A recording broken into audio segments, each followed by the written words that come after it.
வணக்கம். பல்சுவை பெட்டகம் வழங்கும் சகிப்புத்தன்மை உறைவீச்சு.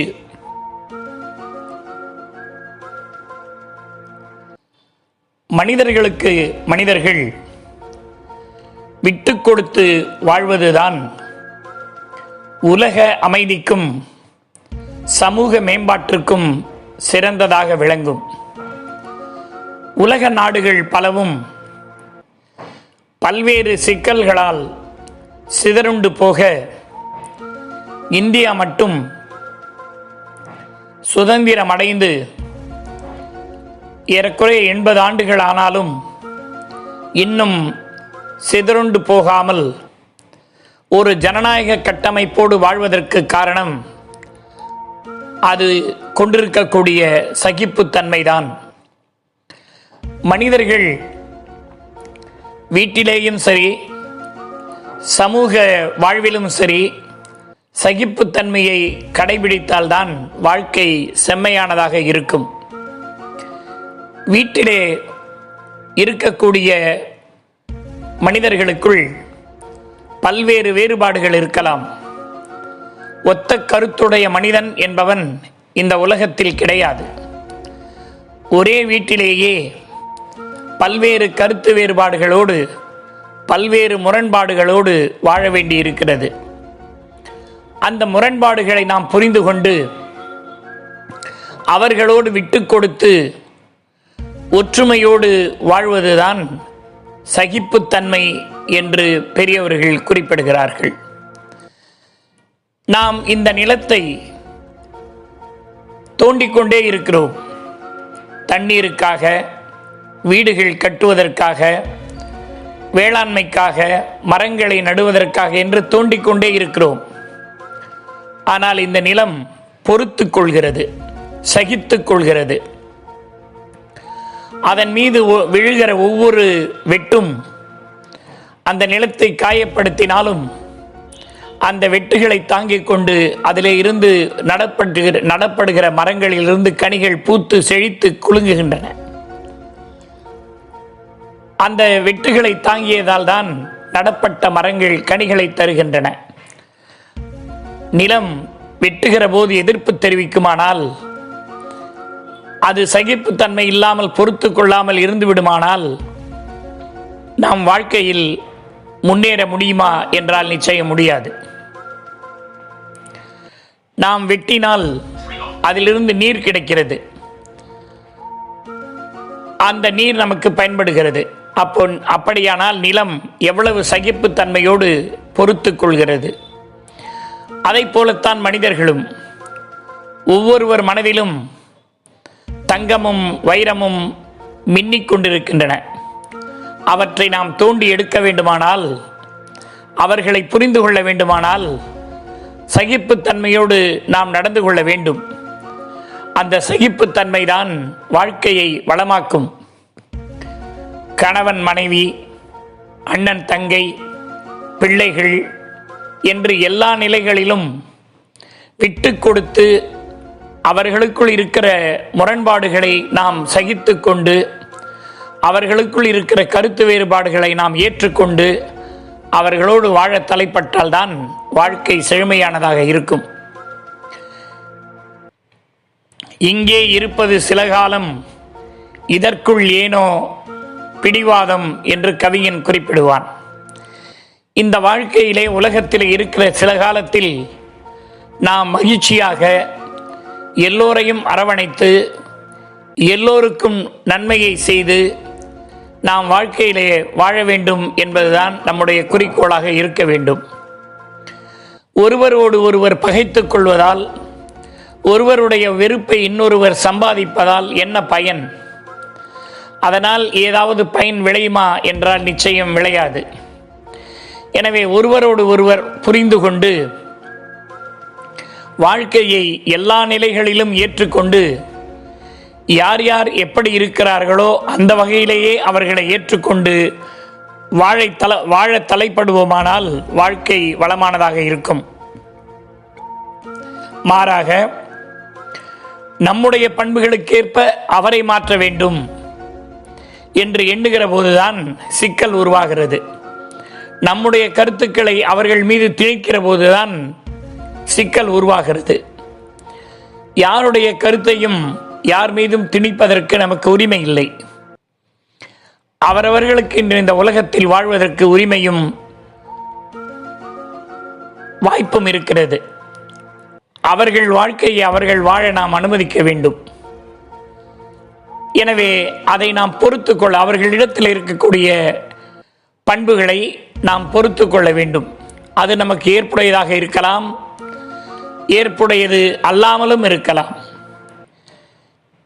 ஏற்புடையதாக இருந்தால் ஏற்றுக்கொண்டு, ஏற்புடையது இல்லை என்றால் அதை சகித்து கொண்டு வாழ்க்கையை வாழ கற்றுக்கொள்ள வேண்டும்.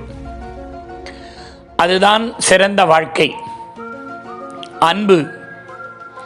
சகிப்புத்தன்மைக்கு முக்கியமான ஒரு அடிப்படையான பண்பு எது என்று கேட்டால் அன்புதான். ஒருவர் மீது நாம் வைக்கிற அன்புதான் அவர்கள் சொல்லுகிற அனைத்தையும் சகித்து கொள்ள செய்யும். பிள்ளையின் மீது தாய் தந்தையர் வைக்கிற அன்பு அவர்களுடைய வாழ்க்கையை பலமானதாக மாற்றுவதோடு மட்டுமல்ல, அந்த குழந்தைகள் செய்கிற தவறுகளையும் சகித்து கொண்டு அவர்களை கொஞ்சம் கொஞ்சமாய் திருத்தி நல்வழிப்படுத்துகிற ஒரு நல்ல பாதைதான் அன்பு. அன்பு இல்லை என்றால் சகிப்புத்தன்மை வருவதற்கு வாய்ப்பே இல்லை. அந்த அன்புதான் நம்மை அவர்களோடு இணக்கமாக போக வைத்து அவர்களை நல்ல பாதையில் நடக்க வைப்பது எது என்று கேட்டால் அன்புதான். நம் மீது அன்பு கொண்டவர்கள் அல்லது நாம் அவர்கள் மீது அன்பு கொண்டிருந்தால் அவர்கள் ஏதாவது இன்னலில் சிக்கிவிட்டால் நம்மால் தாங்க முடியாது. மனம் பதபதைக்கும். அவர்களை எப்படியாவது காப்பாற்ற வேண்டும் அல்லது அவர்களுக்கு எப்படியாவது நாம் அனுசரணையாக இருக்க வேண்டும் என்று நம்முடைய எண்ணம் நமக்கு உந்துதலை தரும். அதற்கு காரணம் நாம் அவர்கள் மீது வைத்திருக்கிற அன்பு, அவர்கள் நம் மீது வைத்திருக்கிற அன்பு. இது இரண்டும் ஒரே பாதையில் செல்கிற நேர்கோட்டில் சந்திக்கிற போதுதான் மனித மனங்கள் ஒன்றாக இணைகின்றன. மனித மனங்களின் இணைப்புக்கு முக்கியமானது சகிப்புத்தன்மை. சரி, என்னென்ன சகிப்புத்தன்மைகள் இருக்கின்றன சிந்திப்போம். மத சகிப்புத்தன்மை. ஒரு மதத்தை ஒருவர் பின்பற்றுகிறார் என்றால் அந்த மதத்தை பின்பற்றுகிறவர்கள் மீது நமக்கு தேவையற்ற வெறுப்புகள் வருவது கூடாது. அவர்கள் மதம், அவர்கள் கடவுள், அவர்கள் நம்பிக்கை, அவர்கள் சிந்தனை என்று விட்டுவிட வேண்டும். நீ ஏன் அந்த மதத்தை பின்பற்றுகிறாய், அதில் நல்ல கருத்துகள் இல்லை என்று சொல்வதற்கு நமக்கு எந்த உரிமையும் இல்லை. ஒருவர் ஒரு கருத்தை பின்பற்றுகிறார் என்றால் நிச்சயமாக அவருக்கு தெரியாமல், அவர் புரியாமல் அதை பின்பற்ற மாட்டார். எனவே அதற்கு உரிமை கொண்டாடுவதற்கு நமக்கு எந்த உரிமையும் இல்லை. அதை சகித்துக் கொள்ள வேண்டும். அவர் எந்த மதத்தை பின்பற்றுகிறாரோ அந்த மதத்தை நாம் அவரோடு அந்த மதத்தையும் ஏற்றுக்கொள்ள வேண்டும். அதற்காக நாம் அதை பின்பற்ற வேண்டும் என்பது அவசியம் இல்லை, ஆனால் ஏற்றுக்கொள்ள வேண்டும். அதைப்போல இன சகிப்புத்தன்மை. இங்கே நாட்டிலே, இந்தியாவில் மிகப்பெரிய ஒரு கொடுமையான செய்தி என்ன என்று கேட்டால் சாதிய பாகுபாடு. இந்த பாகுபாடுகளோடு எவனும் பிறப்பதில்லை, ஆனால் பிறப்பில் இந்த சாதிகள் வந்து விடுகின்றன. அவனுக்கே தெரியாது அவன் என்ன சாதியில் இருக்கிறான் என்று. ஆனால் பெரியவர்கள் கொஞ்சம் கொஞ்சமாய் அந்த விஷத்தை நம் மனதிலே புகுத்துகிறார்கள். அவர்கள் உயர்ந்தவர்கள், இவர்கள் தாழ்ந்தவர்கள் என்கிற எண்ணத்தை உருவாக்குகிறார்கள். அப்படிப்பட்ட நிலையில் நாம் சகிப்புத்தன்மையோடு எல்லோரும் ஒன்று, எல்லோருடைய இரத்தமும் ஒரே நிறம்தான், வேறுபாடுகள் இல்லை. மனிதர்கள் இரத்தத்தில் உயர்ந்த சாதிக்கு என்று ஒரு நிறமும் தாழ்ந்த சாதிக்கு என்று ஒரு நிறமும் இல்லை. எப்படியானாலும் எல்லா இரத்தமும் ஒன்றுதான். எல்லோரும் 10 மாதம் அன்னையின் கருவில் இருந்துதான் உதயமாகிறார்கள். எனவே இந்த சகிப்புத்தன்மை வருவதற்கு முக்கியமான ஒன்று அன்பு. அன்பு கொண்டவர்களாக இருந்தால் அவர்களை எந்த காரணத்தை கொண்டும் நாம் பிரித்து பார்க்க மாட்டோம். இன்னும் சொல்ல போனால் அவர்கள் என்ன சாதி என்றே தெரியாமல் அவர்களிடத்தில் பழகிவிடுவோம். அதற்கு காரணம் அவர் மீது நாம் கொண்டிருக்கிற அன்பு, அவர் மீது நாம் கொண்டிருக்கிற பாசம், நட்பு. எனவே இதை பெரியவர்கள் தெரிந்து கொண்டு இவர்களோடு பழகாதே, அவர்களோடு பழகாதே என்று சொல்லுகிற போதுதான் பெரியவர்களுக்கு அந்த சகிப்புத்தன்மை இல்லாமல் போகிறது. ஏன் ஆணவ கொலைகள் ஏற்படுகின்றன? இரண்டு இதயங்கள் இணைகிற போது சகிப்புத்தன்மை இல்லாமல் சாதி என்கிற ஒரு திரையை போட்டுக்கொண்டு அவர்களை கொன்று குவிக்கிற அளவுக்கு வெறுப்பு மனதிலே மண்டி கிடப்பதன் காரணமாகத்தான் பெற்று வளர்த்த பிள்ளை என்று கூட பார்க்காமல் அவர்களை கொன்று போடுகிறார்கள். இது ஆணவத்தின் வெளிப்பாடு, வெறுப்பின் வெளிப்பாடு. ஒருவரை கொன்றுவிட்டால் என்ன லாபம் வரப்போகிறது? நாம் நிம்மதியாக இருந்துவிடப் போகிறோமா, அல்லது நாம் நல்ல வாழ்க்கையை வாழ்ந்துவிடப் போகிறோமா என்பது நமக்கே தெரியாத ஒன்று. ஆனால் அந்த நேரத்தில் எடுக்கப்படுகிற முடிவு வெறுப்பின் உச்சத்திற்கு போய் சகிப்புத்தன்மை இல்லாமல் ஆணவத்தின் விளிம்பிலே நின்று கொண்டு அத்தனை பேரையும் நாம் கொன்று குவிக்கிறோம். ஏற்றுக்கொள்ளுகிற மனப்பான்மையை வளர்த்து கொண்டால் சகிப்புத்தன்மை தானாக வந்துவிடும். எதையும் ஏற்றுக்கொள்ள வேண்டும். நமக்கு பிடிக்கவில்லை என்றால் அவர்களோடு இருந்து விலகிவிட வேண்டும், அவ்வளவுதான். அவர்களை வைத்துக்கொண்டே முரண்பட்ட சிந்தனைகளோடு வாழ வேண்டும் என்கிற அவசியம் இல்லை. அவர்களை விலக்கிவிட்டு அவர்கள் பாதையில் அவர்கள் போக அனுமதிக்க வேண்டும். நாம் நம் பாதையில் போவதற்கு நமக்கு என்ன உரிமை இருக்கிறதோ அதை போல் அவர்கள் பாதையில் அவர்கள் செல்வதற்கும் உரிமை இருக்கிறது. அவர்கள் வாழ்வதற்கு முழு உரிமை இருக்கிறது. யாருடைய வாழ்க்கையும் யாரும் கட்டுப்படுத்திவிட முடியாது. இதற்கெல்லாம் அடிப்படையான விஷயம் சகிப்புத்தன்மையும் அன்பும் தான். அன்பும் சகிப்புத்தன்மையும் ஒட்டி பிறந்த இரட்டை குழந்தைகள். இந்த ரெண்டு குழந்தைகளும் இந்த ரெண்டு குழந்தைகளையும் நாம் பேணி வளர்க்க வேண்டும். கட்டாயமாய் அவர்களோடு நாம் இணக்கமாய் இருக்க வேண்டும். வாழ்க்கையில் பல்வேறு பிரச்சனைகள், சிக்கல்கள் தோன்றுவதற்கு காரணம் சகிப்புத்தன்மை இல்லாததுதான் காரணம். அதே போல